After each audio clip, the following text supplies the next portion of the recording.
दोस्तों, इतिहास में राजा और रानी की कहानियों के तो कई किस्से सुनने को मिलते हैं, लेकिन आज से पहले इतिहास में ऐसी भी क्रूर और बुरी रानियां हुई हैं जिनके कारनामों के बारे में सुनते ही आपके होश उड़ जाएंगे। आज हम आपको बताएंगे दुनिया की सबसे क्रूर रानियों के बारे में। तो चलिए शुरू करते हैं। इतिहास की सबसे क्रूर रानियों में पहला नाम आता है फ्रांस की रानी मैरी एंटोइनेट का। जब फ्रांस के लोगों में गरीबी और भुखमरी का माहौल बना हुआ था, लोग दाने भर अनाज के लिए तरस रहे थे, तो रानी ने लोगों की समस्या को दूर करने की जगह लोगों को ब्रेड की जगह केक खाने को कहा। और इस बात का लोगों में इतना गुस्सा था कि रानी के इस कारनामे की वजह से 1789 में फ्रेंच रेवोल्यूशन का जन्म हुआ। 10 सालों से भी ज्यादा चलने वाला यह रेवोल्यूशन आज भी लोगों को मैरी एंटोनेट की क्रूरता भूलने नहीं देता। इतिहास की दूसरी सबसे बुरी रानी का तमगा स्वीडन की रानी मैरी एलियोनोरा के पास है। कहा जाता है कि जब रानी की बेटी क्रिस्टीना का जन्म हुआ तो रानी खुश नहीं थी, क्योंकि उसको बेटी नहीं बेटा चाहिए था। रानी का कहना था कि उसकी बेटी बदसूरत और काली है, इसलिए उसे रानी मैरी एलियोनोरा की बेटी कहलाने का अधिकार नहीं है। उसने अपनी बेटी के साथ इतने जुल्म किए कि लोग उसे राक्षसी रानी कहकर बुलाते थे। उसने तो अपनी बेटी को कई बार मारने की भी कोशिश की।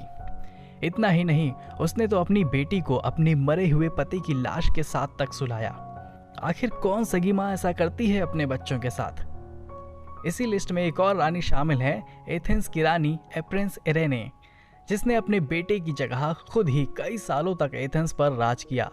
पहले तो रानी इरेने और उसका बेटा कॉन्स्टेंटाइन 6 दोनों साथ मिलकर एथेंस पर राज किया करते थे, लेकिन यही बात तो ग्रीक के लिए एक बहुत बड़ी ट्रेजेडी बन गई। बाद में उस रानी को लालच आ गया और इसने कई बार अपने बेटे को फंसाने की कोशिश की ताकि लोग उसे राजगद्दी से उठाकर फेंक दें। उसने कुछ अन्य देशों के साथ मिलकर अपने राजनीतिक संबंध मजबूत किए, वो भी सिर्फ इसलिए ताकि वो अपने बेटे के खिलाफ षड्यंत्र रच सके। जब उसके बेटे ने अपनी बीवी को तलाक देकर अपनी प्रेमिका के साथ शादी की, तो रानी ने अपने बेटे की नई बीवी को रखैल बताकर लोगों को उसके खिलाफ भड़काया। लोगों का गुस्सा फूट पड़ा और इस बात पर रानी ने अपने बेटे की आंखें फुड़वा देने की सजा सुनाई। मैरी ट्यूडर ब्रिटेन की वो महारानी थी जिसके इतिहास के पन्नों में सिर्फ और सिर्फ खून ही बिखरा है। इस रानी को ब्लडी मैरी के नाम से भी जाना जाता है, जिसने एक प्रोटेस्टेंट कंट्री को कैथोलिक सिस्टम के साथ चलाया। इस रानी का कार्यकाल ब्रिटेन में 5 सालों तक रहा और ब्रिटेन के लोग आज भी इस रानी को सबसे क्रूर मानते हैं। क्वीन मैरी ने 300 से भी ज्यादा प्रोटेस्टेंट को जिंदा जला दिया और जाति के नाम पर हुई हिंसा में हजार लोगों को बेघर कर दिया। यहाँ तक कि इसने तो प्रोटेस्टेंट क्रिश्चियंस के खिलाफ युद्ध की भी घोषणा कर दी। जुलू एम्पायर की संस्थापक और जुलू समाज की रानी नंदी का इतिहास काली स्याही से लिखा गया है। लोग इस रानी को एक बेढंग और खराब चरित्र वाली औरत मानते हैं, क्योंकि इसने जुलू समाज के मुखिया नेता सेन जांगाखोना की तीसरी पत्नी बनकर लोगों पर अत्याचार किए। क्योंकि यह मुखिया की तीसरी पत्नी थी, इसलिए लोग इसे ज्यादा सम्मान नहीं देते थे और इसलिए इस रानी ने जुलू एम्पायर में दहशत मचा दी।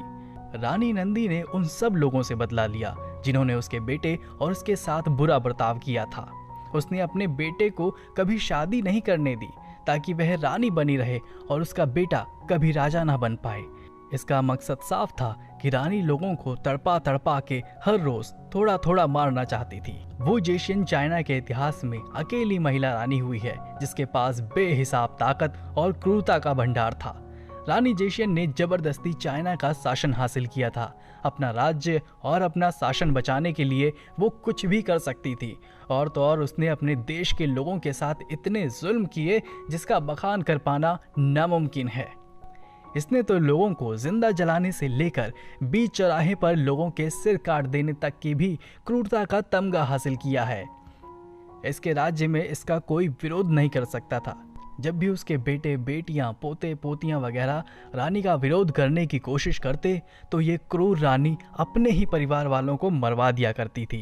कैस्टाइल की रानी के बारे में कहा जाता है कि वो मानसिक बीमारी का शिकार रही है, जिसने अपनी पत्नी की मौत के बाद उसकी लाश तक को दफनाने नहीं दिया। जब इस रानी के पिता ने राजा की लाश को दफनाया तो रानी जोआना उसकी कब्र को खोलकर उसे चूमा करती थी। अपने पति की लाश को कॉफिन से निकालकर जहां तहां घूमती रहती थी और रात को सोने से पहले कॉफिन को अपने बिस्तर के नीचे लगाती थी। कई साल बीत जाने पर उसने कमरे की खिड़की के बाहर ही लाश को दफनाने का ऑर्डर दिया। तो दोस्तों, ये थी हमारी आज की कई क्रूर रानियों की कहानी। ऐसी ही दिलचस्प इन्फॉर्मेशन के लिए आप हमारे चैनल से जुड़े रहिए, हमारे चैनल को सब्सक्राइब करिए और बेल आइकॉन दबाइए ताकि ऐसी जानकारी मिले आपको सबसे पहले।